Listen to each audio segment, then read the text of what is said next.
কার্যত আসন একটি উপকৃতজনক। আমাদের এখানে অধিকাংশ মানুষ শ্রমজীবী মানুষ।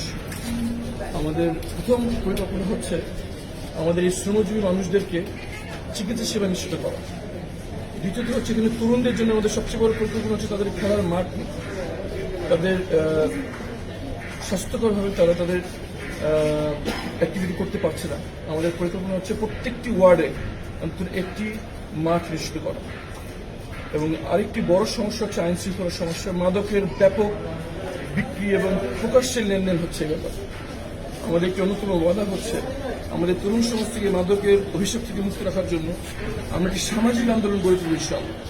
বাড়ির সাথে নিয়ে, শিক্ষকদের সাথে নিয়ে, অভিভাবকদের সাথে নিয়ে আমরা একটি সামাজিক আন্দোলনের মাধ্যমে এই মাদকের অবাধ বিক্রি এবং বিতরণ আমরা বন্ধ করব ইনশাআল্লাহ।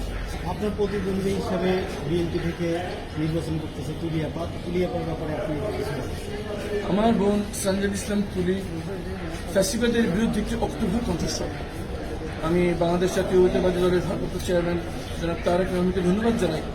উনি গুমের ভুক্তভোগী পরিবারকে মূল্যায়ন করেছেন, কিন্তু সেই সাথে আমাদের আহ্বান থাকবে আমার বোন সানজাদ ইসলাম তুলি গুমের বিচারের ব্যাপারে যতক্ষণ আপোষহীন, বাংলাদেশ জাতীয়তাবাদী দল যেন ঠিক একইভাবে সে আপোষহীন অবস্থায় থাকে।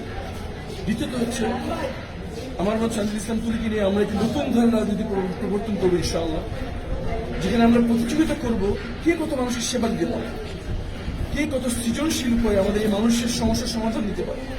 এখানে থাকবে না সংঘাত, থাকবে না ব্যক্তিগত আক্রমণ এবং থাকবে না শেমিং এবং ট্যাগিং রাজনীতি। একটি পরিশুদ্ধ, সুস্থ, জনকল্যাণমূলক রাজনৈতিক ধারা আমরা দুজন মিলে প্রবর্তন করতে পারবো বলে আমার বিশ্বাস। ইনশাআল্লাহ।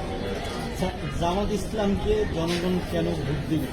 এরা জনগণকে কি আশা দিতে পারে?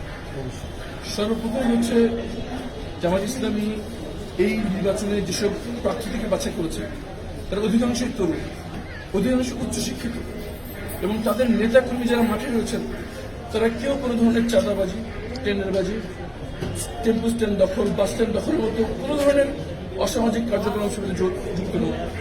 জামাত ইসলামের নেতাকর্মীরা একমাত্র আল্লাহকে ছাড়া কাউকে ভয় পায় না এবং একমাত্র আল্লাহ ছাড়া কারো কাছে কিছু চায় না। তারা নিঃস্বার্থভাবে জনগণের কাছে ছিল যখন কোনো ইলেকশন ছিল না, এখন নির্বাচনের সময় জনগণের কাছে যাচ্ছে এবং নির্বাচনের ফলাফল যাই হোক জনগণের সেবার জন্য তারা জনগণের পাশে থাকবে ইনশাআল্লাহ। এই নিঃস্বার্থ আমাদের যে কার্যক্রম এটাই জনগণকে আমাদের কাছে আকৃষ্ট করবে বলে আমাদের বিশ্বাস ইনশাআল্লাহ।